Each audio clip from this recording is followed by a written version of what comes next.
Hi, this is the voice, Michael Chavello. You're listening to the Premium Oddscast, hosted by leading MMA odds maker Nick Kalikas, fight scientist and author of Fightnomics Reed Kuhn, and MMA journalist Brian Hemminger. The absolute best UFC betting info, hits, statistics, and analysis from the most respected authority in mixed martial arts betting, MMAOddsBreaker.com.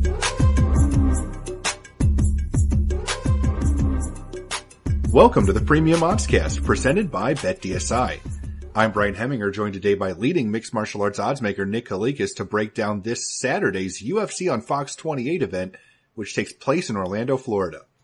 If you're unfamiliar with our format, Nick and I will break down the fight card from top to bottom, providing extensive analysis and a pick for each fight after doing our film study for the event. Looking back at our last event, we won 2.55 units for UFC Fight Night 126 after going 1-0 on our premium bets. We also won our 1 unit free bet on Curtis Millender. Back to the present, UFC on Fox 28 features a 12 fight card in total and will be aired on UFC Fight Pass and Big Network Fox this Saturday night. Let's dive right in.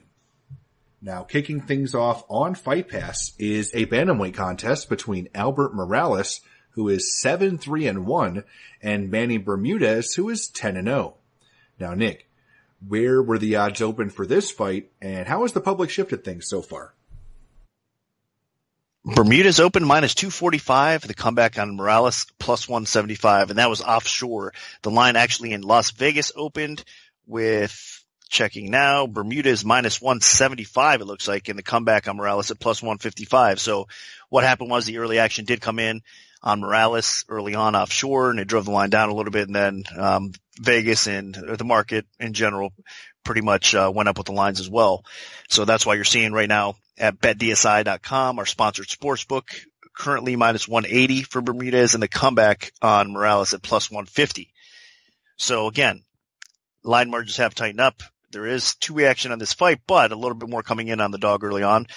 And I actually agree with the early dog action. I think the line was open a tad bit high. And with Bermudez, I know Bermudez is definitely the more hyped fighter coming in right now. I mean, he's the guy that everybody's kind of talking about as being such a great prospect, age 23. I mean, he's only going to improve fight by fight. He's got some decent experience on the regional scene for the most part. Nothing, I mean, if you look at his resume, he hasn't like beat anybody of note as of late. I mean, Casimir, one of his recent wins back in the day, he was something okay, but I mean, at this point, he's way past his career as well.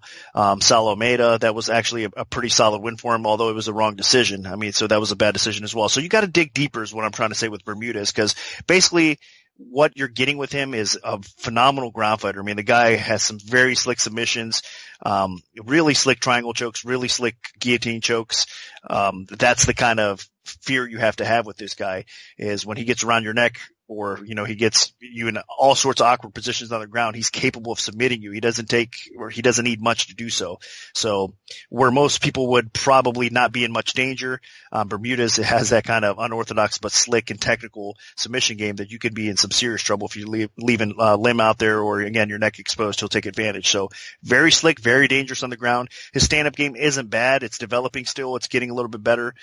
He does try to counter and throw in combinations at times as well. It's okay, but nothing special. I think Morales is going to have a big edge actually standing up on the feet, and his wrestling background, although he has been put on his back in the UFC thus far, especially against Brett Johns, I think Morales' wrestling is actually a little bit better than we're all probably giving him credit for. And Bermudez' wrestling offense isn't really that good.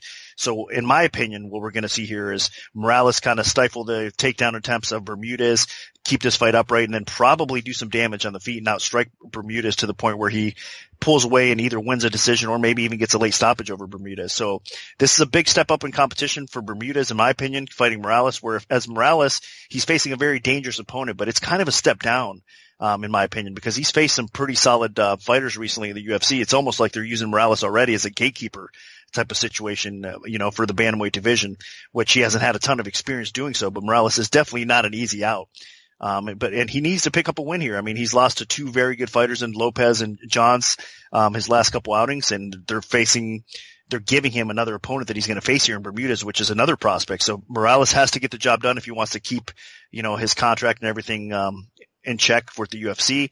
It's an important fight for him. He realizes that he can't let this go to the judges either. I just recently saw an interview that we have on him as well, that he was saying that he's sick of the judges or whatnot. So I think that, he knows what this is about. He has to really put it on Bermudez, keep off his back, and fight smart in this fight to get the W, and it's an important win for him. So I like it. I like the spot he's in. I think all the hype and all the, everything that everybody's saying about Bermudez is a little bit blown out of proportion, and I think that he might get exposed in this matchup against Morales if Morales can keep off his back and fight smart. So I'm going to have enough confidence in Morales' game and what he's accomplished thus far to say stylistically this is a bad matchup for Bermudez, and I think Morales is going to get it done here. So my pick is going to be Morales, and it is definitely a dog or pass situation. Stylistically, it isn't exactly a bad matchup for Bermudez because so far in his career, when Albert Morales faced a fighter that wanted to put him on his back, they've been able to do it. Now, granted, Manny Bermudez is not as talented on the ground in terms of wrestling ability and his ability to keep an opponent down as Brett Johns is.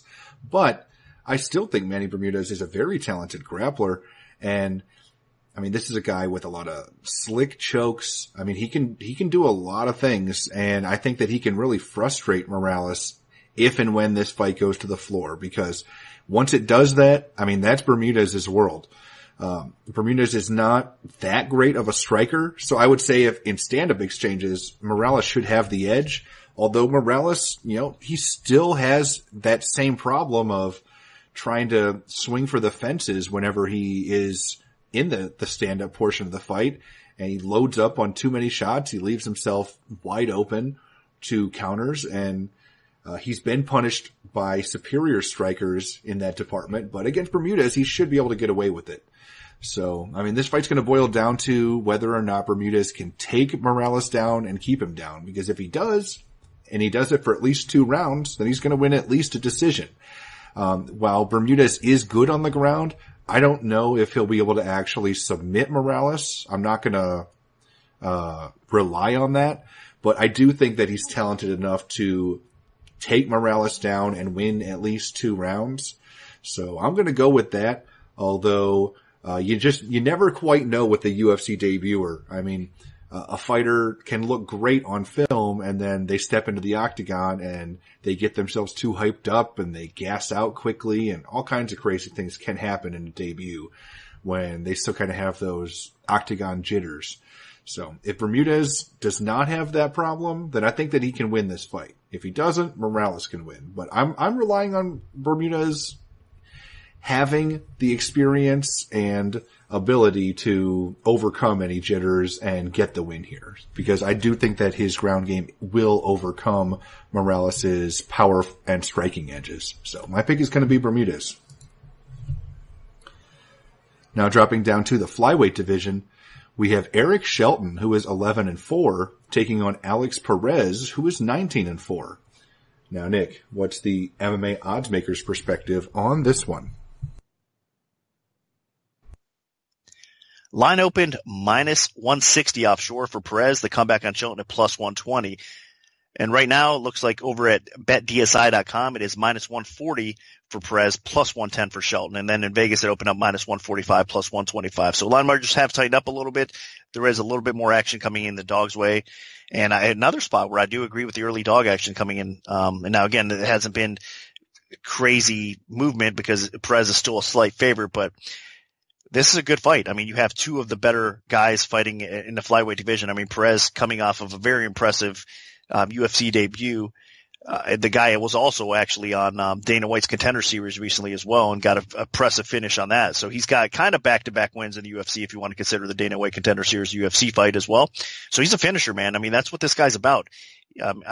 More so than anything, it's on the ground with him. He's got very slick submissions. His chokes, you talk about getting around your neck. If Perez gets around your neck, that anaconda choke he has is very slick. It doesn't take much for him to lock it on. And then, with his technical skill and his power as well, you're in some serious trouble once he does get it on you. So not just that though. There's more to Perez's game. He's got a little bit of wrestling to go along with some very good striking as well. He's got some power on the feet. So he's a pretty complete fighter and he's got a lot of experience at just age 25, but you could say a lot of the same things for Shelton. In fact, I think Shelton has several advantages in this fight, especially as the fight progresses a little little bit more. I think they're going to kind of show through a little bit more as the fight goes on. Shelton also, I think, has a little bit of an edge on the feet here. He's going to be a little bit quicker. I think he's going to be a little bit more efficient with his strikes, and I think he's going to also just be a little bit better and a step ahead of Perez when it comes to the feet. Now, on the ground, I expect both guys to kind of get top position. Both these guys are really solid at getting takedowns and then scrambling out of bad spots and maintaining a good position for themselves. I do think as the fight progresses, again, if Shelton is in a bad spot early on, I think as the fight goes on, he actually becomes the better scrambler, and he ends up in top position as well, more times than not. So I think Shelton is the better pure wrestler in this spot. Perez is the more dangerous jiu-jitsu practitioner. Now his sub defense though is yet to be determined with Perez, because that is a flaw of his. Now again, offensively he can go out there and submit guys left and right, but defensively he does leave openings, and Shelton might be able to exploit that on the ground as well. So I wouldn't be surprised if that happens. So to me, I think just right now where they are at this stage of their career, Shelton, especially as of late, has faced the better competition, and he's been battle tested, man. I mean, if you look at some of the fighters he's been in there with, I mean, he's coming off of a much needed win over Lassau with his last fight. That wasn't an easy fight for him, but before that it was Jared Brooks and Pantoja, which were very, very close decision losses for him. They could have realistically went either way. So he's got those type of split decisions. And then even before that on the show, the Ultimate Fighter, the tournament that he was in, season 24 that Tim Elliott won, I mean, he actually had a razor close decision loss on that show to Tim Elliott as well. So he's faced some top tier competition at 125 pounds and has suffered very, very close decision losses to these guys. So in my opinion, he's just a little bit further ahead. He's been battle tested, like I said.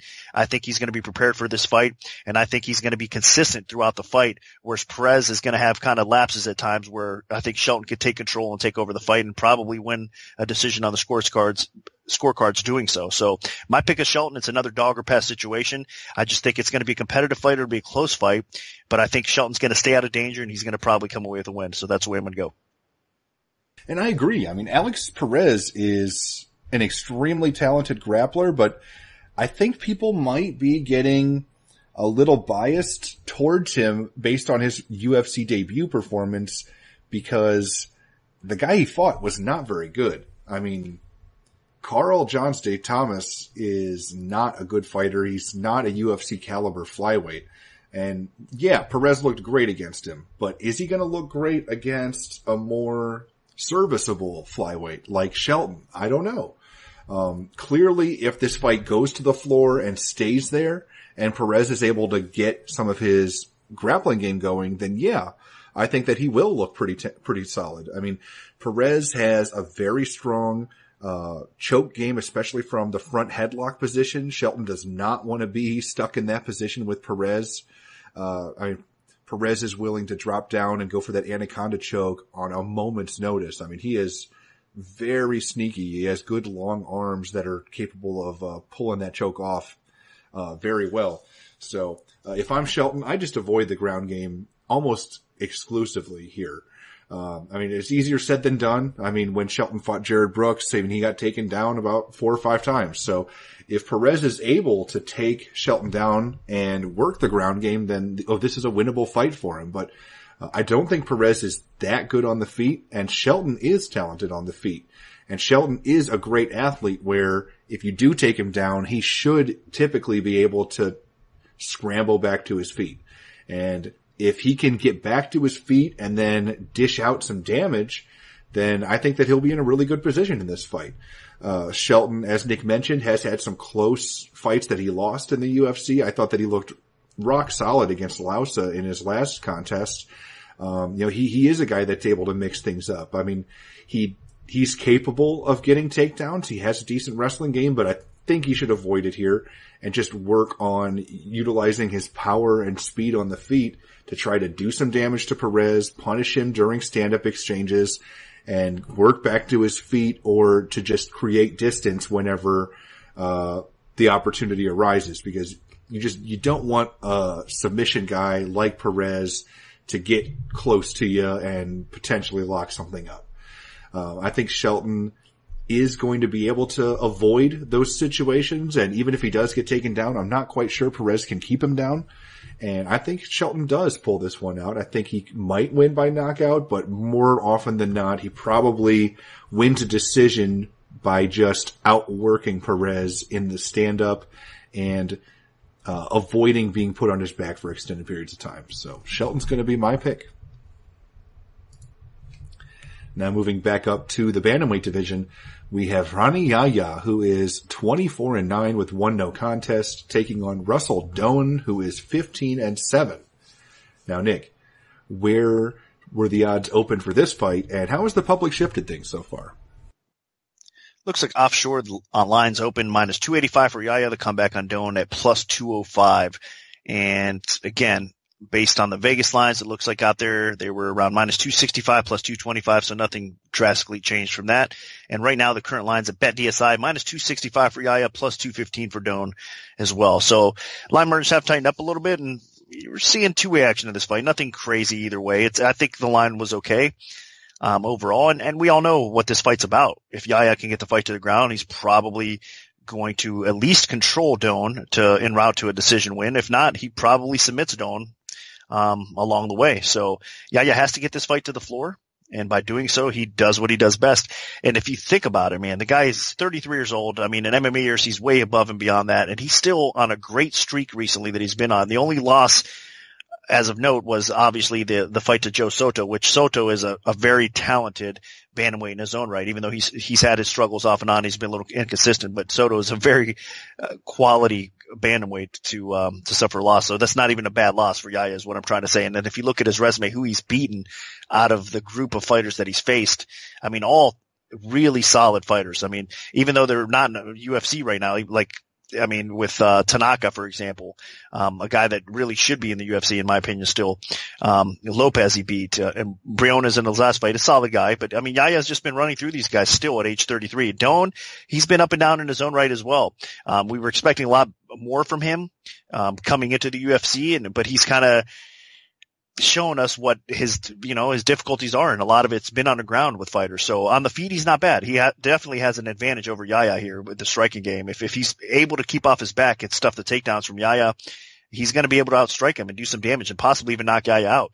Or if Doan is able to get top position on Yahya, of course, he can control things. I think Yahya is a little bit worse off his back. He can scramble out and reverse things if Doan's not careful, but that being said, he just doesn't want to end up on his back against Yahya. But from top position, he can do some damage there, and on the feet, he can do some damage. So this is kind of a tricky spot, even though it's clear to us all out there that Yahya has a big advantage here because Doan's kryptonite does lie on the ground, and Yahya's strength is on the ground. But still, stylistically, this is an intriguing fight because I think Doan could probably do a little bit better than most of us think he's capable in this fight. So it's kind of a head-scratcher. It's a tough one to bet, honestly, especially laying 2.5 to 1 over a guy that's kind of dangerous like Doan. But I do think Yahya gets it done here, and it is going to be the same old story with him. It's going to be his ground that gets it done. So Yahya, in my opinion, gets the submission along the way, possibly goes to scorecards and gets the decision if it does. So the pick is Yahya. It is tough to bet, so be careful if you're betting this fight. Yeah, both guys have paths to victory here. I mean, Russell Doan is at his best when he either has some distance on the feet where he can land some heavy kicks or some punches, or if he can get top position on the ground. He actually has a long track record of solid top control ground and pound victories. That being said, I don't think he wants to go to the ground at all against Hani Yahya. I mean, Yahya is one of the best grapplers in the bantamweight division. Has a just nasty arsenal of submissions and transitions, and you name it, he's done it on the ground. So, I mean, if I'm Russell Doan, I do everything I can to keep this fight upright, land kicks, stay at distance, force Yahya to stand and trade, because he just does not win those fights. Yahya wins when he can get things going on the canvas and out-grapple his opponent. But Russell Doan, I just don't think that he can grapple with Yahya. I mean, he does have a little bit of size, a little bit of reach, and if he can utilize that, then he might be able to, do some damage and maybe win a decision. But I just don't think that he keeps Yahya off of him over the course of 3 rounds. Yahya has really gone back to his roots over the last couple years. I mean, he stopped screwing around, trying to stand and bang with people at all. And I mean, he just focuses on getting fights to the floor and working his opponents over, looking for submissions. It is exhausting at times. So, I mean, Yahya has had a bit of conditioning issues. So my other main concern is maybe Yahya has a strong start, but he can't put Doan away, and Doan is able to finish him late in the fight if Yahya gets tired. But other than that happening, I think this is Yahya's fight to lose. He should be able to get this fight on the ground. I think he does out-grapple Doan, and he might get a submission as well. So Yahya is my pick. Now moving all the way up to the light heavyweight division for the Fight Pass headliner, we have Sam Alvey moving to light heavyweight. He is 31-10 with 1 no contest, taking on UFC newcomer Marcin Prachnio, who is 13-2. Now, Nick, what's the MMA oddsmaker's perspective on this one? Prachnio open minus 280. The comeback on Alvey are plus 200. Right now, looking over at betdsi.com, it is currently minus 245 for Prachnio. The comeback on Alvey is at plus 195. So a little bit more action coming in Alvey's way. This is kind of tough. I mean, Alvey is the guy that's been experienced, to say the least, in the UFC. He's faced a lot of solid competition. We know what he's about. I mean, the guy has power in his hands. He's got decent takedown defense overall. He's durable. I mean, he comes to fight every time. The problem with Alvey is, though, at times he just gets a little bit too tentative. He doesn't throw enough. If he actually threw a little bit more, I think he would be that much further ahead in his career right now. I mean, the guy has some power. And the problem with him also is defensively, he doesn't move his head enough sometimes. I mean, he is kind of a sit and duck. He doesn't have the greatest footwork either. He's just tough as nails. He's got good counter punching, and he's got power to go along with it. And again, with his experience, with his training partners, he's just a savvy vet that has the ability to knock people out, and it's tough as nails, and it's going to show up to fight every time. So you got to respect that with Alvey. But the problem is, again, when he does get tentative, a guy like Prachnio could come in and take advantage of that, because what you have in Prachnio, he's making his UFC debut, obviously, but there's a lot of hype and buzz around him as a prospect as well. He's 29 years old, so he's not on the younger end of things, but at the same time, in MMA years, he's still fairly young, and he's still got a lot left in the tank, that's for sure, and he's only going to get better. And he does have a karate background. Now, the level of competition that he's faced before he's entered the UFC has been a little bit shaky. I mean, if you look at some of the European fighters, they're okay. Their resumes might seem to be okay, but if you dig a little bit deeper, I think those guys were weak, especially compared to the level of competition Alvey's faced in his career thus far. So if you're going to compare resumes, Alvey's way ahead of Prachnio at this point of his career. But Prachnio, again, with that karate background, I mean, he's world class. He's got precision. He's got accuracy. He's got speed. He's got power. I mean, he is a very dangerous fighter, to say the least. Now, with all that comes bad defense, though, at times, because Prachnio does leave his chin up at times. He does leave his hands low at times, and he is susceptible to getting countered. So if Alvey can time things right, I mean, I think he can do some damage here against Prachnio as well. But more than likely, Prachnio is going to be the one getting off first. He's going to be the one kind of pushing forward. Alvey's going to be the one kind of sitting back, waiting to do that counter strike. And it might be a little bit too late, because Prachnio is the type of explosive fighter that if he lands, he's got enough power that he can do damage right away with one strike, 2 strikes, a kick. I mean, he's just a very well-versed striker on the feet that is a little bit unorthodox, but at the same time does have some clean technical skill as well and power to go along with it. So this is a tough one for me, because I think Alvey probably does have a little bit of value as an underdog here, but at the same time, with his ability to not throw enough and just kind of be a sit and duck at times, I don't know if that's a good matchup for him here against Prachnio. So I'm going to pick Prachnio to win, but I wouldn't lay the juice either here, man. This is a tough spot, because I think he is going to fight the best fighters that he's faced in his career so far in Alvey, and it's going to be a test for him. I mean, it might be a test that Prachnio passes with flying colors, but it's yet to be determined. And I think laying chalk, or almost 2.5 to 1 on Prachnio in his UFC debut over a savvy vet, tough vet like Alvey is not a great idea. So the pick is Prachnio to win, probably by decision, because Alvey does survive, but I wouldn't be surprised if he does land that knockout blow on Alvey along the way either. So the pick is Prachnio. I'm hoping that we see a good performance from him, and then he becomes a more legit light heavyweight. And I should mention that this fight is at light heavyweight as well. Alvey is bumping up. He normally fights at middleweight, so he is taking this fight on a little bit shorter notice, and he's bumping up to light heavyweight to fight with Prachnio. So that comes a little bit into play as well. But the pick is Prachnio. Let's see what he's made of here against Alvey. This is a pretty simple fight to break down, to be honest. I mean, Sam Alvey's a guy that has power, basically one punch knockout power. but he tends to sit back way too often in fights and let his opponent dictate things. So if Prachnio is going to be the aggressor in this fight and push a high tempo, and if he's able to keep that high tempo, unless Alvey knocks him out cold, I don't see how Alvey wins this fight. Prachnio comes from a bit of a karate background. So, I mean, he has some excellent kicks. He has fast hands. He's explosive. He does have a little bit of height and reach advantage on Alvey. And obviously, being a natural light heavyweight, he should be the bigger, stronger guy. Alvey, I mean, at one point he made 170 pounds. So, I mean, he's kind of taken the Anthony Johnson route here, moving all the way up to light heavyweight now, which I don't know why he needed to go to light heavyweight. I mean, I didn't think that middleweight was that big of a problem for him. So, against a guy like Prachnio, I mean, that's just going to present some of the problems that Alvey is going to have to deal with if he actually wants to stay at this division, because Prachnio is big, he's strong, he's powerful, and, Alvey's going to be at a lot of physical disadvantages, and he's going to have to use some of his, veteran instincts to make up for him. The one thing with Prachnio is he's a bit untested with the ground game, with submissions, and while, that's not Alvey's forte, I mean, he has pulled off some submissions in the UFC, most notably against Spicely. So I do think that, if Alvey can put Prachnio in a bad position on the ground, there could be opportunities to finish the fight there. That being said, in stand-up exchanges, Alvey is just too tentative and lets his opponent dictate things way too much and for him to win a stand-up exchange. I think Prachnio just works him over on the feet and probably could knock him out.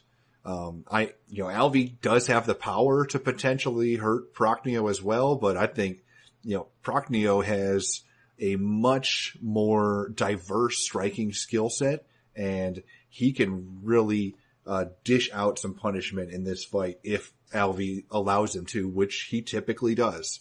So I'm going to side with Prachnio. I think that the UFC newcomer has some success on the feet, but I mean, if Alvey can mix things up, then this fight gets interesting in a hurry. But Prachnio is going to be my pick.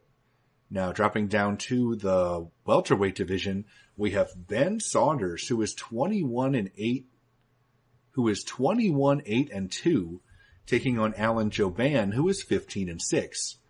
Now, Nick, where did this fight open, and how has the public shifted things so far? Jouban opened minus 215 to come back on Saunders at plus 165. Right now, looking over Bet DSI, it's actually minus 270 right now for Jouban, and the comeback on Saunders is at plus 220. So line has inflated a little bit. There's more action coming in on Jouban. I mean, this is another tough one because you have the battle of guys that you cannot trust as far as chins go at this point in their career. I mean, you have Jouban, who's 35 years old. You have Saunders, who's 34 years old. And both these guys are way past that, especially in MMA years. I mean, Saunders, especially, he's had a lot of wars. He's had a lot of tough opponents throughout his career. So you have two aging vets here that are going at it. And again, you cannot trust either's chin. I mean, that's seems to be the kryptonite for both parties here.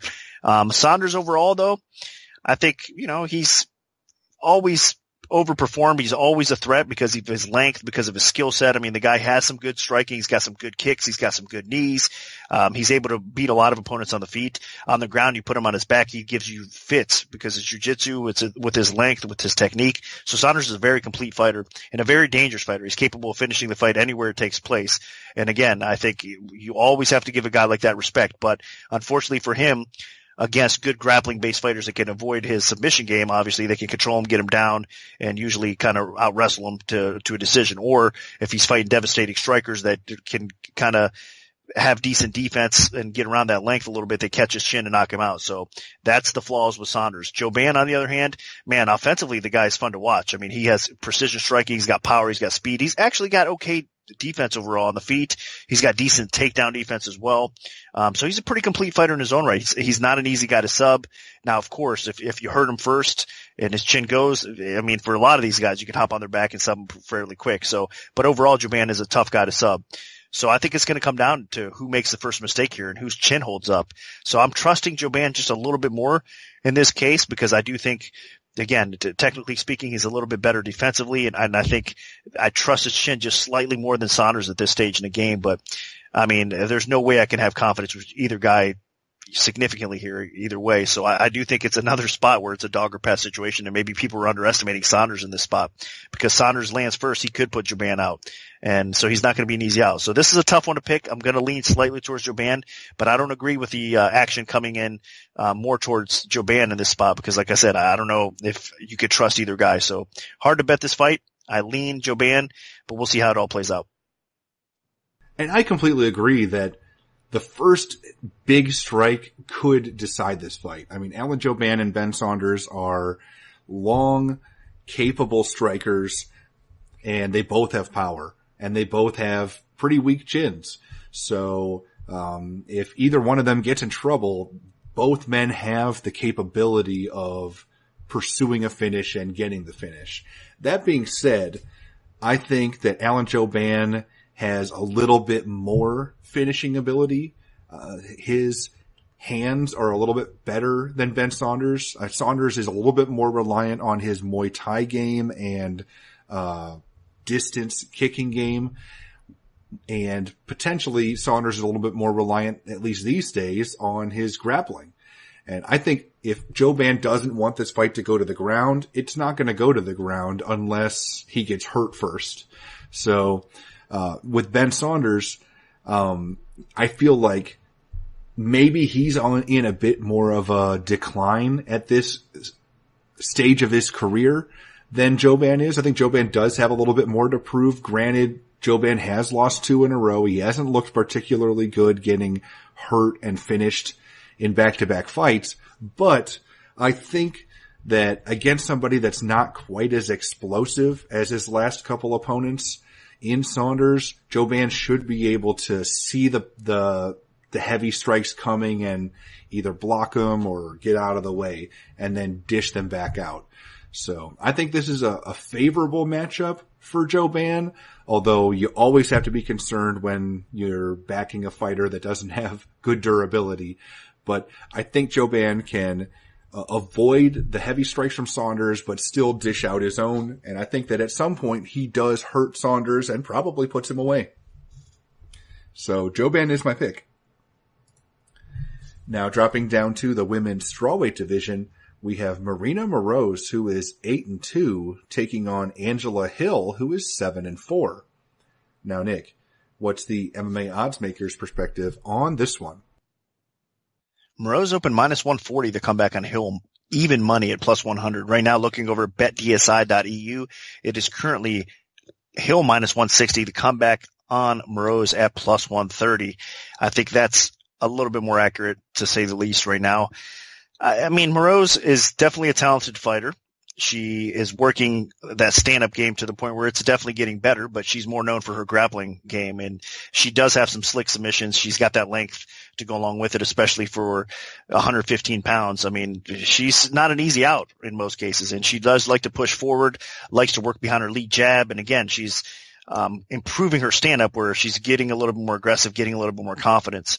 But if you watch her striking, it's a little robotic. It's a little telling. And I think a fighter like Hill, who specializes in the striking department, is going to be able, especially as the fight progresses, to exploit Moroz's striking. And even though she has some length, and it's probably going to be difficult at first to get inside, Hill will find her way inside. And with her combinations and with her striking, she's going to have her way again, I think, and outpoint and land fairly decent on Moroz along the way. So I think that it's by far Hill's fight to win or lose here on the feet. Hill does have to be careful though, because if Moroz is able to get her back or get her to the ground, then obviously Moroz is a serious threat and she could win this fight with her submission game. I mean, that's an area that it seems to be Hill's kryptonite. Now she is improving. She's getting better.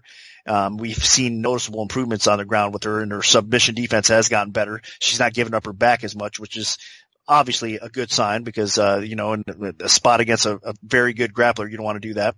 So I think Hill's going to be smart enough. She's going to be experienced enough, and she's at that point in that stage of her career where a fighter like Moroz shouldn't really exploit her weakness because she doesn't have that wrestling or she doesn't have that takedown game to really get the fight to the floor and just go crazy and dominate Hill on the ground like she might be able to if she gets in that spot. So I think Hill here is going to sprawl, brawl, keep the fight upright. And then, like I said, as the fight progresses, I think it's going to be noticeably that Hill comes forward and it starts landing a little bit more precise and a little bit more clear, and she wins the rounds a little bit more decisively. So the pick here is Hill. I think, that the line, if those of you guys that got on even money for Hill, I think you made a great move there. There's still probably a little bit of value left at minus 160 or so on Angela Hill as well, because I do think that, again, it's just stylistically, it's a good spot for her, even though she's going to be on the shorter side. She makes up for that length by her skill. I mean, she's used to fighting taller fighters as well, so I don't think that length is going to matter too much, and she's just simply the better striker. So it's going to be Hill by striking that gets the W here in this spot.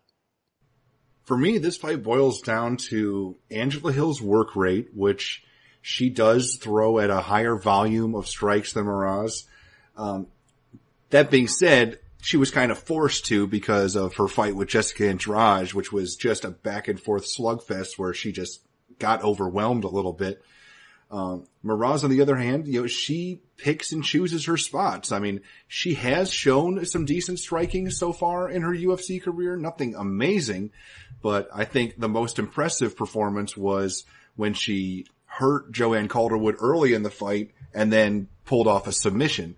You look at some of her other performances and she got outstruck by Valerie Letourneau. And then I thought, the Danielle Taylor fight could have gone either way. I mean, it really was not that impressive of a performance. So they both kind of were staring at each other for 3 rounds. And that's just not how you're going to be able to win a fight against Angela Hill, because Hill's going to be in Moroz's face. Hill is, she's not the most powerful striker, but she does have a little bit of heat on her punches. She sits down on them. She has confidence in her hands. So if Hill is able to get her boxing going, then even though Moroz does have some decent striking ability, I think Hill will outwork her in the stand-up and either win a decision or potentially hurt her. Moroz was dropped by Letourneau, so it's not out of the realm of possibility that Hill could get a finish. The biggest advantage in this fight is probably the ground game. I mean, Moroz does have pretty nasty arm bars on the canvas, but she does not have very good ability to get the fight to the floor. So unless Hill makes a big mistake and slips or completely overcommits so obviously that she basically surrenders the easiest takedown ever, then I don't see how Moroz can get this fight to the floor to utilize some of her grappling advantages. So I think Angela Hill will be the faster fighter. I think that she'll have a little bit more zip in her punches. I think that she'll be throwing more often. And I think that she'll be doing enough to win rounds on the judges' scorecards against Moroz. So my pick is going to be Angela Hill. Now moving up to the women's bantamweight division, we have Sarah McMahon, who is 11-4, taking on Marion Renault, who is 8-3-1. Now, Nick, where did this fight open, and how has the public shifted things so far?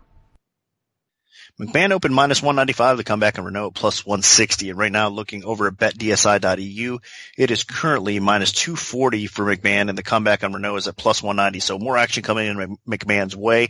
Not really surprised by that. I mean, if you look at McMahon's performances as of late, she's been awesome. I mean, I know she had a setback against Vieira in her last fight, so kind of throw that out the window. I mean, not taking anything away from Vieira. Obviously, I think Vieira is a future contender and a future possible title holder in the UFC. So that's how good Vieira is. So that's not necessarily a bad loss. But outside of that, before that loss, I mean, her wins were awesome for McMahon. I mean, she has a solid win over Jess Guy. Nobody manhandles. You can say what you want about Jess Guy, but nobody's really physically dominated Jess Guy like McMahon did. So that tells you the power that McMahon has, getting her takedowns and utilizing her ground and pound that she does.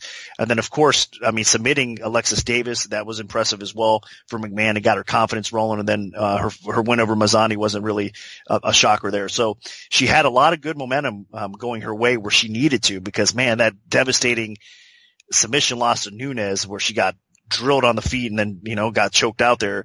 That was a confidence just derailer there for sure. And a lot of people might have thought that, we saw McMahon on a bit of a decline coming off back-to-back losses like she did against Taylor Nunes, but she definitely got back on track and beat very solid competition on her way again, kind of making a run towards the bantamweight title here as well. But she got derailed a little bit by Vieira, but in Renault, she has another opportunity to kind of get back on track against a very respectable opponent. But Renault is definitely a tough test too, because stylistically, the way she matches up with McMahon on the feet, it's going to be close. McMahon's striking is definitely getting better. She's getting more confidence with it, and you have to respect her power because she has that wrestler's power. But outside of that, I think Renault is the more diverse striker on the feet, and I think she's just a little bit better. So I think Renault can land a little bit more often, a little bit cleaner on the feet, and have a little bit more success doing so. Now, McMahon will probably look to take this fight to the floor, but Renault off her back has shown that she attacks. She doesn't just lay there and accept being put on her back. I mean, she'll go for submissions. She transitions, tries to look to get up and out as well. So she can throw up a lot of submissions and possibly, get McMahon caught up in a triangle or an armbar or of that nature, or possibly even scramble to McMahon's back. So Renault's dangerous anywhere the fight takes place. So I don't know if this is necessarily a good spot to be laying a lot of chalk on McMahon or betting her up like the action has come in early. I think this is going to be a competitive fight. Of course, McMahon is going to be the bully. She's going to be the stronger fighter, and it is her fight to win or lose. But Renault is going to be dangerous. And if you're going to bet this fight, I think it's one of those situations out there that you might want to look at this dog here in Renault, or possibly a prop bet on Renault inside the distance, because I think that's probably more of the accurate way she does get the job done here. So I expect McMahon to win on the cards if it goes 3, and it probably does. If that's the case, I'm going to lean McMahon, and I'm going to pick her to win because she should kind of have the edge, obviously, on the scorecards here. But it's going to be a tough fight, and Renault is going to be dangerous. So expect a lot of finishing attempts by Renault to be thrown at McMahon here along the way. So the pick is McMahon, but not a confident one. And I agree that McMahon should win this fight.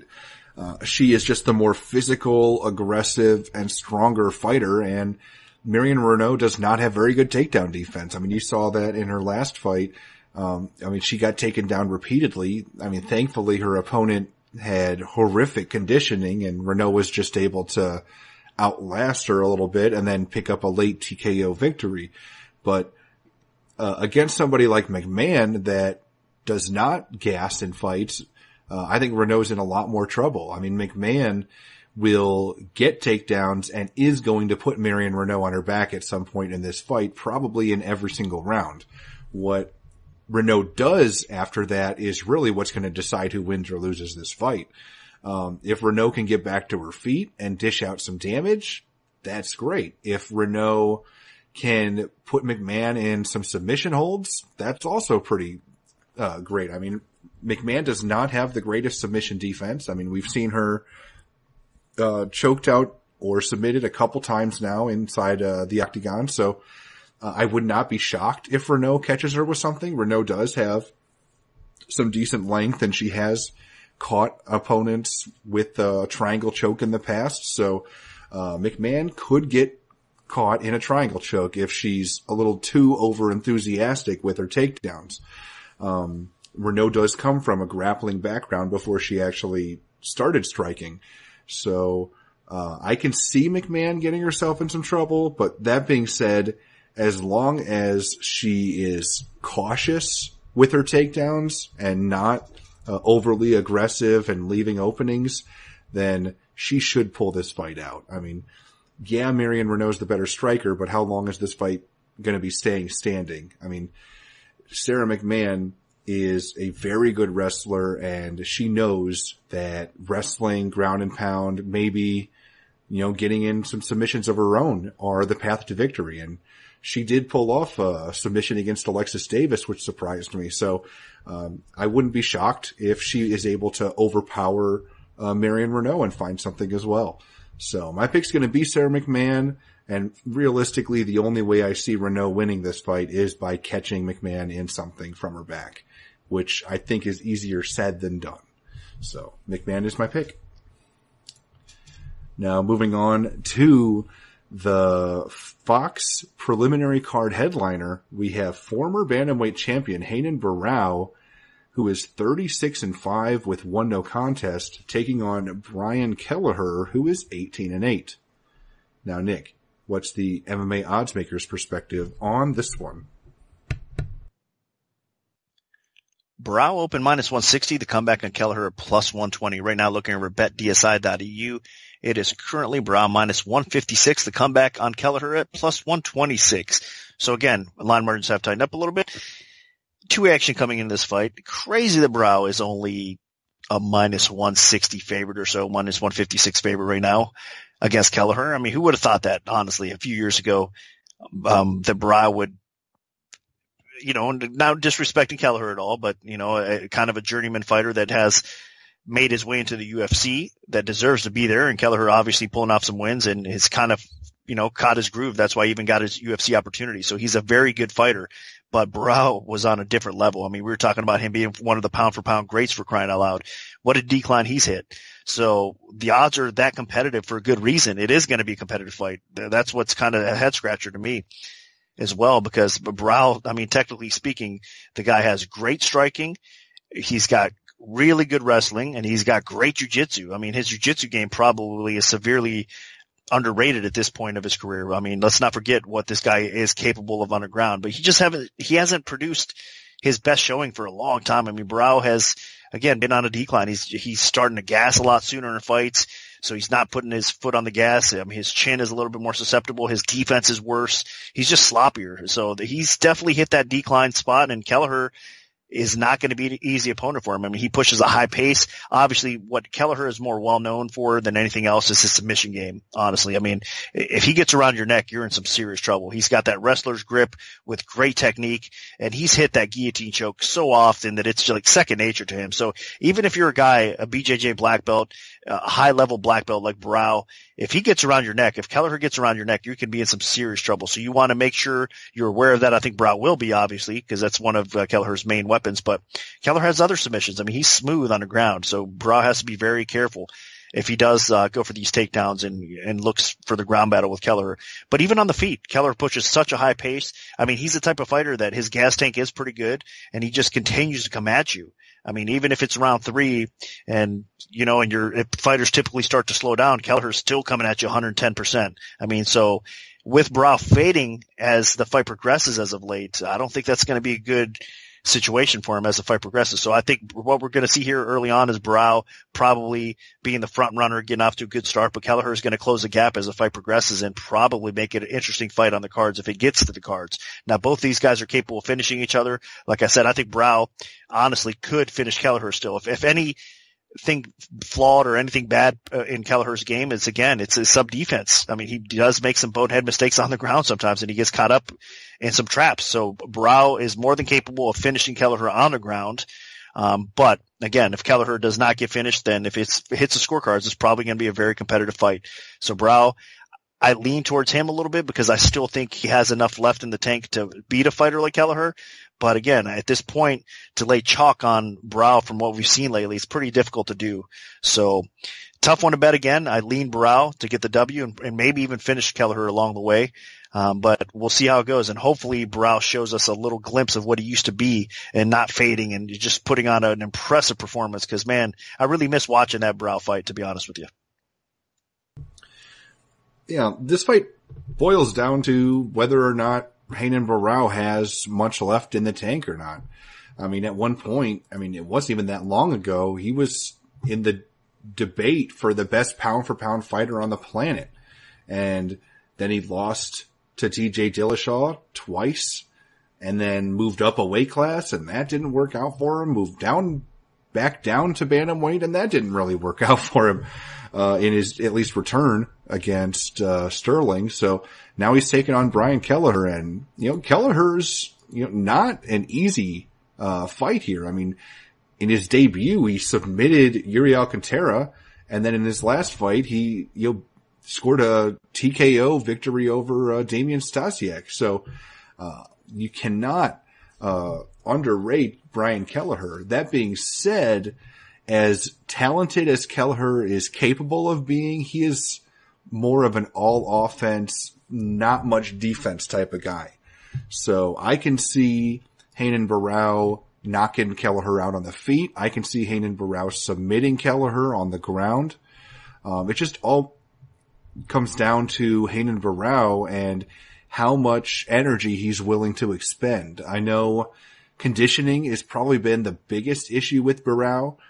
He does slow down in fights. Granted, this is a 3-round fight, so I'm hoping that he can stay conditioned for 15 minutes. But, I mean, in his last fight against Aljamain Sterling, he started pretty strong in the first round and then just ran out of steam and got outworked and lost a decision. So, against Kelleher, I mean, if he starts out strong, he needs to keep that pace going. I mean, you have to fight like, there's no tomorrow. And sometimes he just doesn't do that. So, another issue with Barão, obviously, is his chin isn't very good anymore. So, while Kelleher isn't known for being a devastating striker, I mean, he does have a little bit of pop in his hands. And if Barão, gets lazy, then there's going to be an opening for Kelleher to land some damage. That being said, Barão's stand-up offensively is pretty good. So, I mean, he should be able to outwork Kelleher on the feet. And then if and when this fight goes to the ground, Barão should have the advantage. I mean, I know Kelleher can pull off submissions, but I don't see anybody out-grappling Renan Barão. And Barão at some point probably can put Kelleher in a bad position and tap him out if it goes to the floor and he's able to work his grappling game. So this is Barão's fight to lose, but it just all depends on if he is still a fighter capable of making a run in the division, because, I mean, it's just almost sad to see the former champ, not even, that far removed from being champ, and he's not even ranked in the top 15 anymore. So, this is a fight to kind of see where Barão is in the division and if he is capable of being a contender again. So my pick is going to be Barão, and I think that's more because I'm more optimistic as a person about his future. Now, moving on to the Fox main card, we have a welterweight contest between Mike Perry, who is 11-2, and Max Griffin, who is 13-4. Now, Nick, where did this fight open, and how has the public shifted things so far?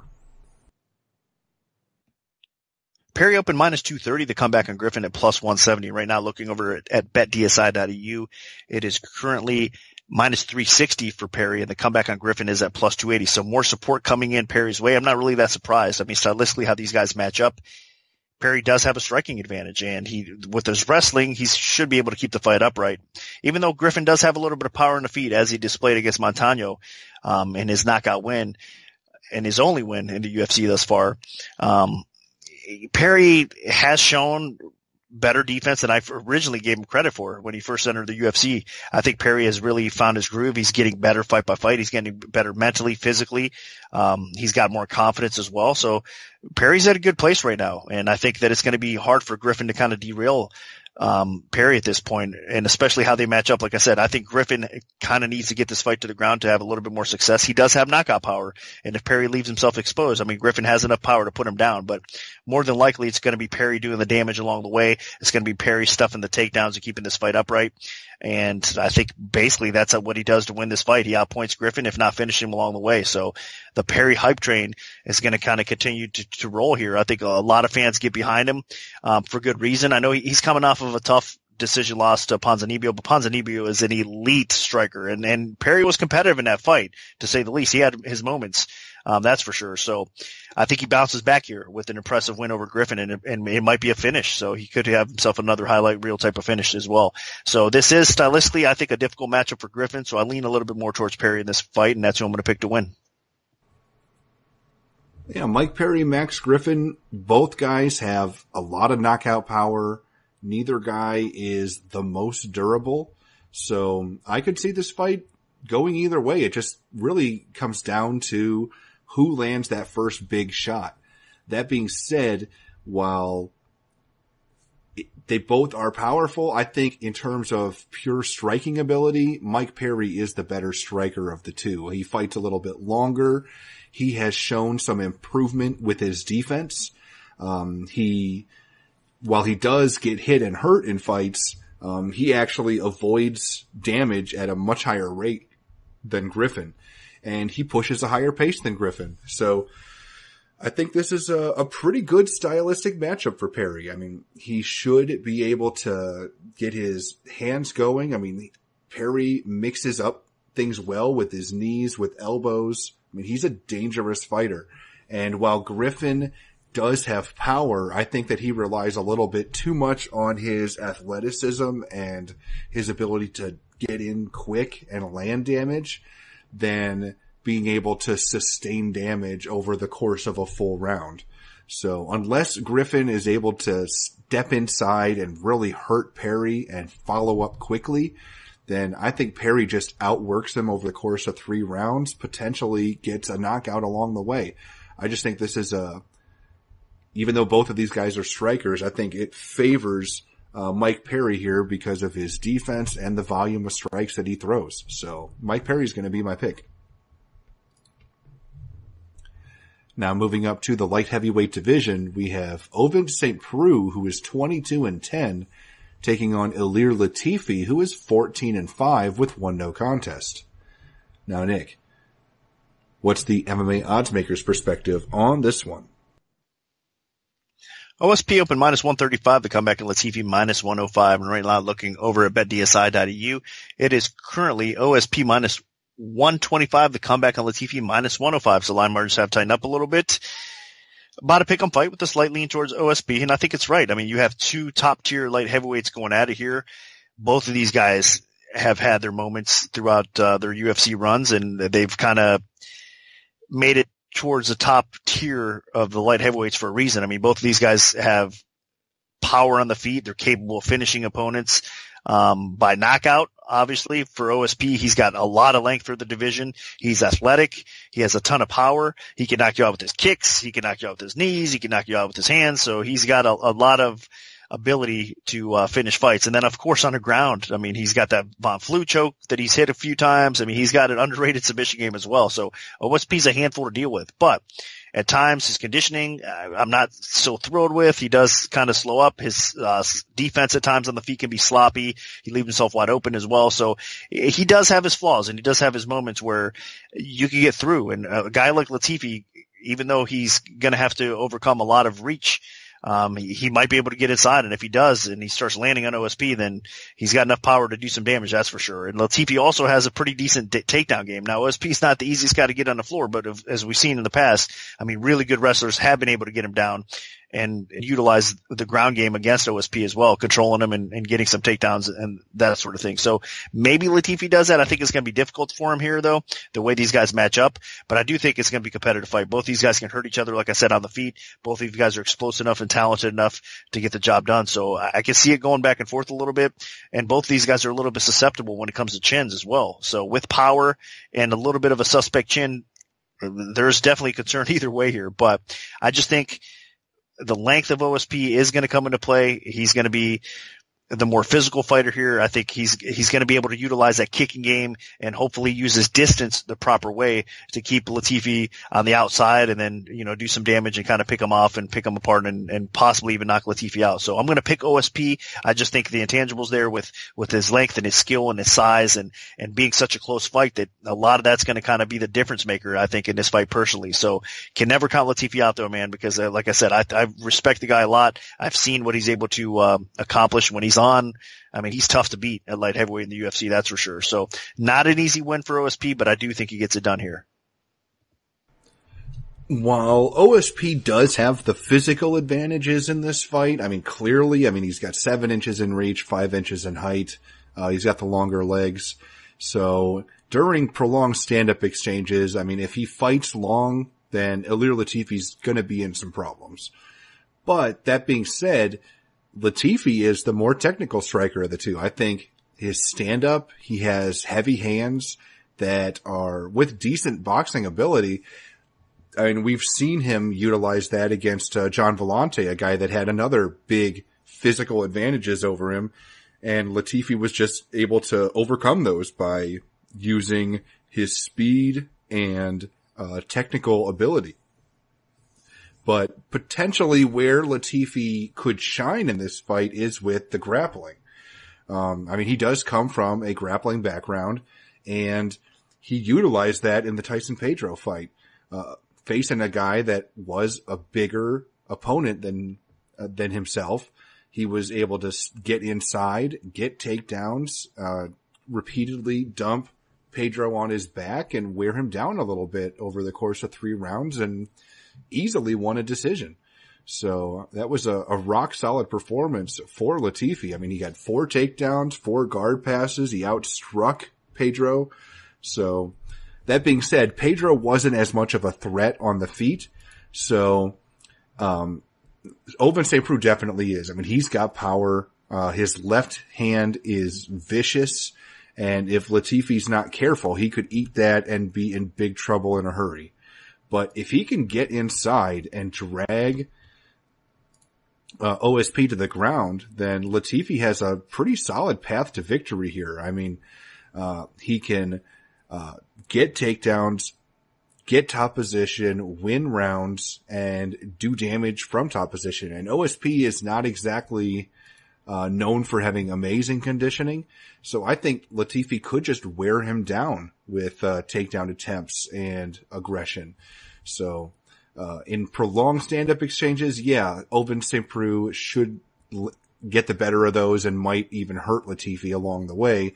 But if Latifi can close the distance and turn this into more of a mixed martial arts fight and utilize that ground game, then I think that there is a path to victory for him. And even though he doesn't come from a wrestling background, he is extremely physically powerful. And he's built like a fire hydrant. And if he can get inside, then Ovince St. Preux isn't going to be able to do a lot of damage. So I think Latifi might be able to pull this off. So I'm going to side with him.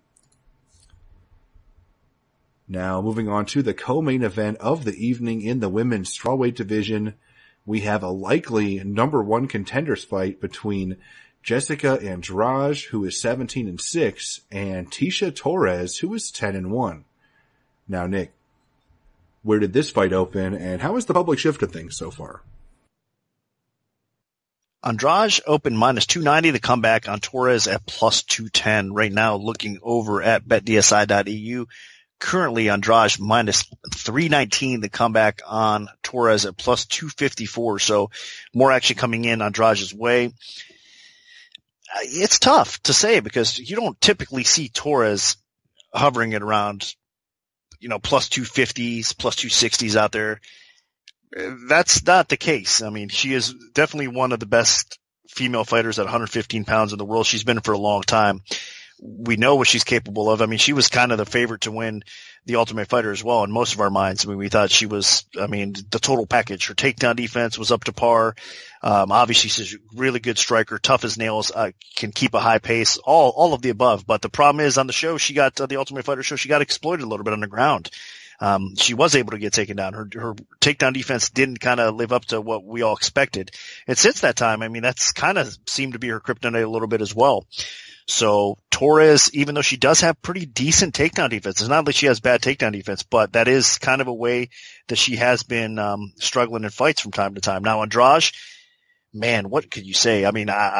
My jaw dropped when I seen her performance against Gadella. Now, of course, Gadella doesn't have the best gas tank, so as the fight progressed, I wasn't surprised to see her kind of slowing down, but Andrade's pace and the beating she put on Gadella as that fight went on was more than impressive, because in my opinion, Gadella was the best and the most talented fighter in the division, including the champion Jędrzejczyk at that time. But I'm saying that because her cardio, Gadella's cardio, is the only thing that really truly hindered her, in my opinion, even in the title fights that she had against Jędrzejczyk. So that was her kryptonite. And Andrade in a 3-round fight was able to clearly get the win over her. So that went a long way in my opinion. So she solidified herself as the second best fighter in the weight class. And now with Jędrzejczyk out of the way, Andrade very well might be the best fighter at 115 pounds in the female division right now. She has, again, kind of the total package. Has a ton of power on the feet. She's aggressive, pushes a high pace. I think this weight cut to 115 pounds has actually improved her cardio as well, because she could keep this up. I mean, there's no question that she could keep going.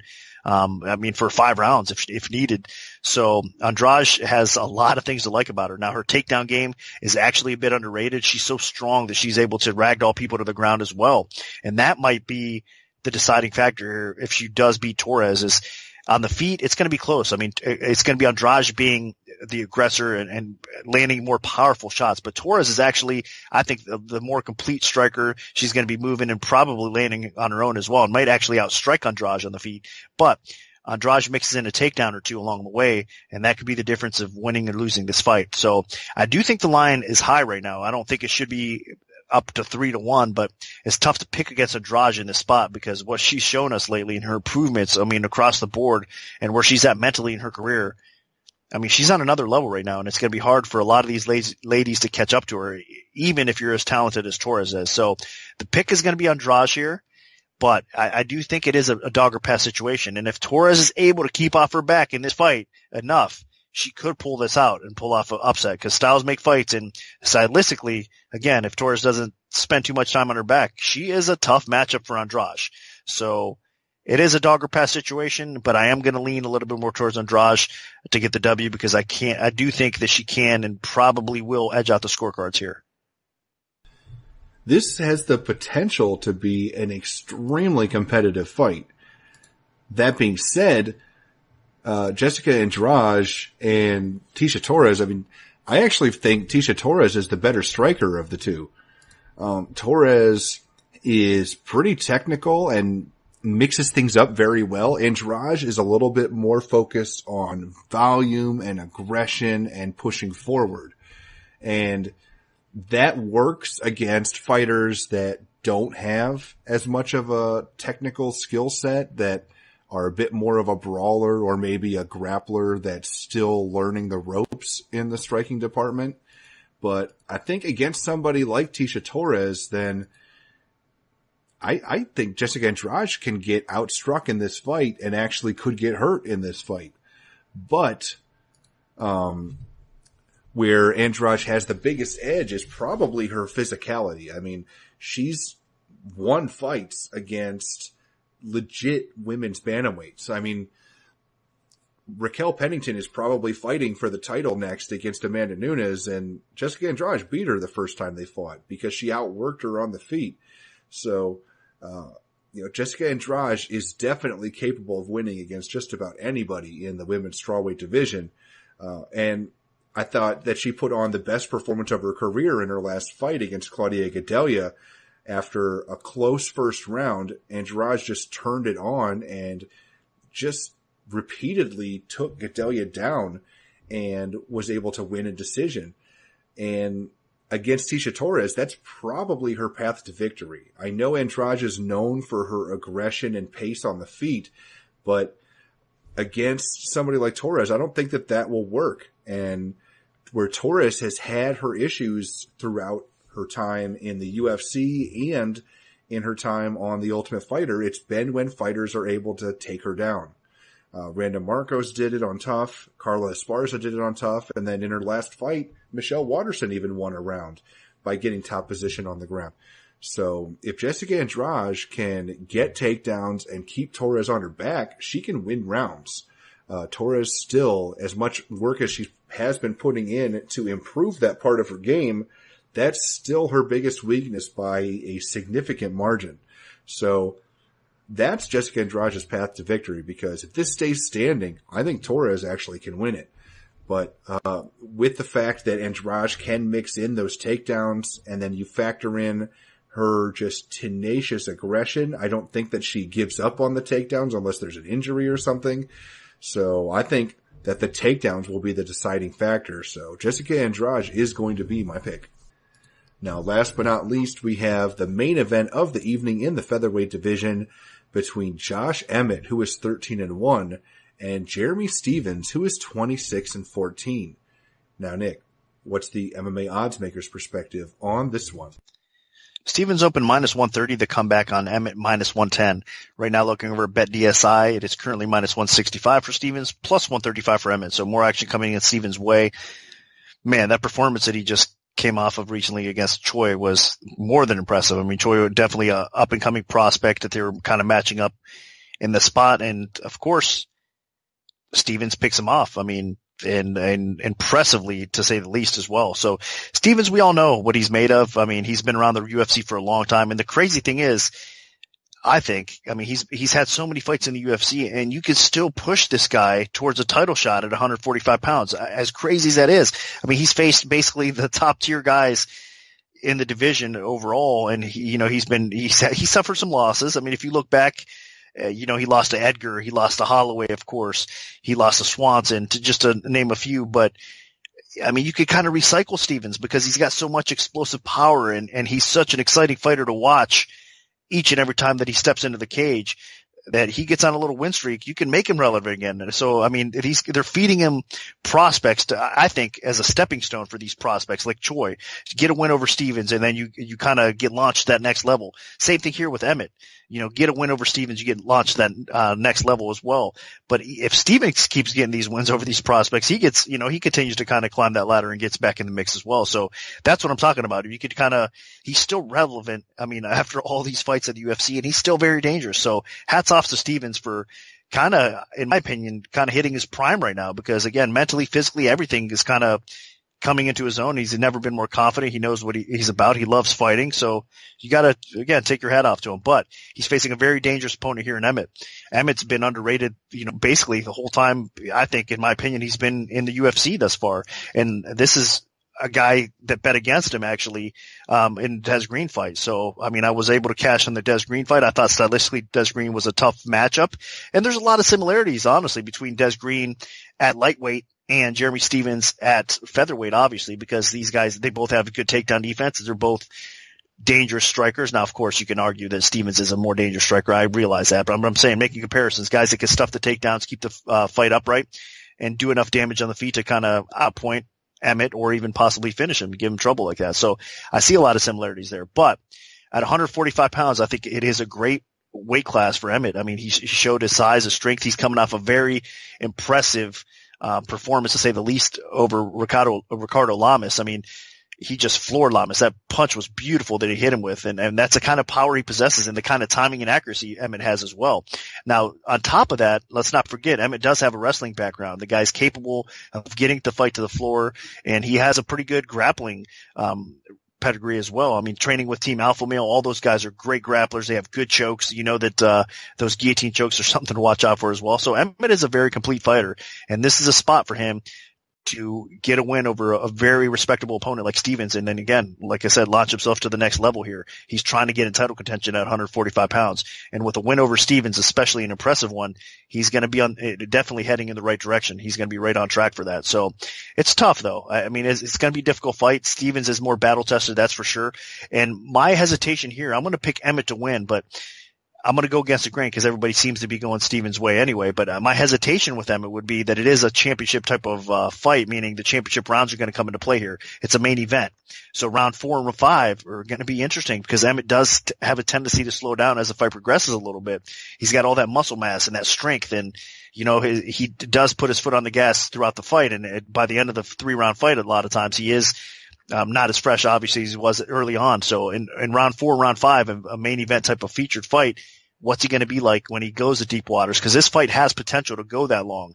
I mean, both these guys have pretty solid chins. It's not like you can, even though they have knockout power that they can end things with one strike, I think they're tough enough to sustain each other's power and kind of keep this thing going for a while as well. So that's my only concern here with Emmett. I think that he can kind of honestly hold his own in any area here against Stevens. He probably has an edge in several areas early on, including a little bit of wrestling. Even though Stevens has good takedown defense, I think Emmett can mix things up well enough to maybe steal a takedown or two along the way. I think Emmett's going to be landing consistently enough on the feet early on that he can be outpointing Stevens on the feet as well. So I think it's going to be Emmett early on. Can he hold on in round 4 and 5 to get the nod, or even possibly maybe finish Stevens along the way with that power that he does have? Possibly.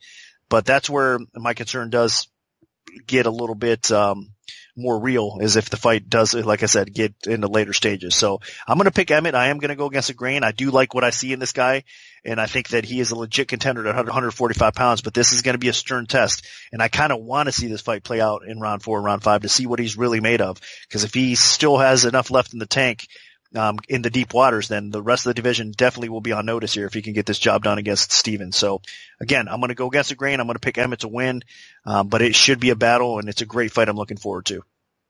I'll give Emmett some credit. I did not think that he would look as good against Ricardo Lamas as he did. I still think that Lamas is the better technical fighter, but Lamas does have not a very good chin, and Emmett caught him. And Emmett showcased more power than I thought that he had. So I have to give him some respect there, and I was definitely wrong about him in that department. But against Jeremy Stevens, I think that it's similar issues could present themselves. Emmett's a fighter that is pretty well-rounded, but he's still not that great at anything. I mean, he has wrestling, but he's not able to just go ahead and take down people with power doubles at any moment's notice. He has respectable striking, but I mean, he's not an elite striker that can just go toe-to-toe with the best stand-up artists in the division.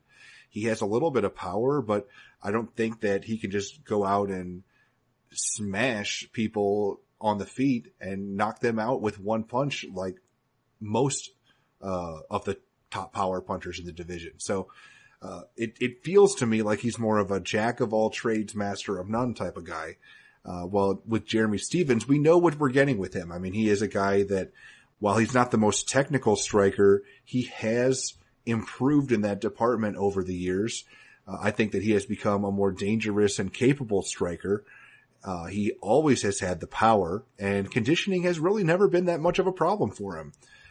I think when you know that at any moment's notice you might be able to land that one big shot and get the victory, that gives someone a little bit of confidence that they don't have to force things. And that's kind of what Stevens has been doing. He has not been forcing it. And I thought that he looked amazing in his last bout against Doo-Ho Choi.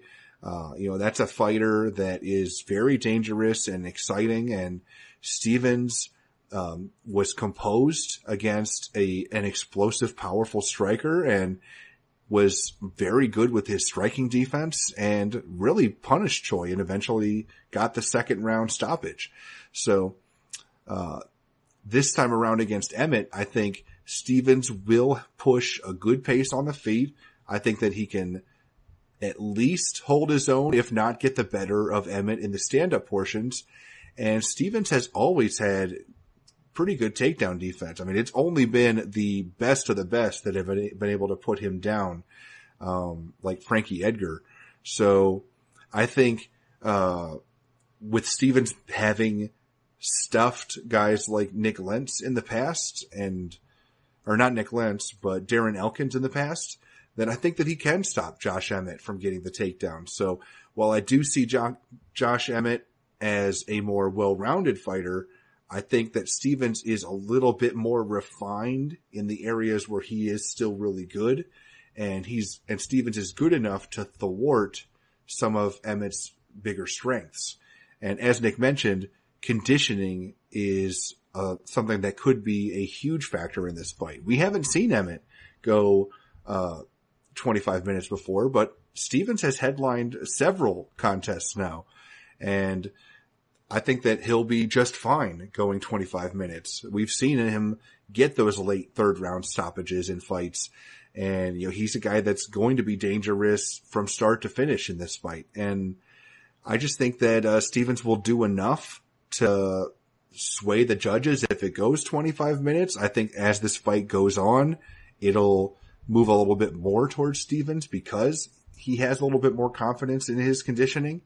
And I think Stevens is fighting at a very high level right now, and he's got some momentum. And even though Emmett did pick up that impressive knockout over Lamas, I don't know if I can just trust him yet at the featherweight division, because he didn't look that great at the end of his run at lightweight. So I think that against top guys that can survive a punch from Emmett, I think that they can outwork him and win decisions against him. So, I think Jeremy Stephens pulls this one out either by knockout or by decision at some point. So that'll do it for our full event breakdown for UFC on Fox 28. Now, our premium bets for the event will be released Friday following the weigh-in, so stay tuned for that if you're an MMAOddsBreaker premium member. If we have a free play to give out, make sure to follow at MMAOB Premium on Twitter because that's where we'll post them first. We can also notify you of our free bets via email alert if you prefer that method.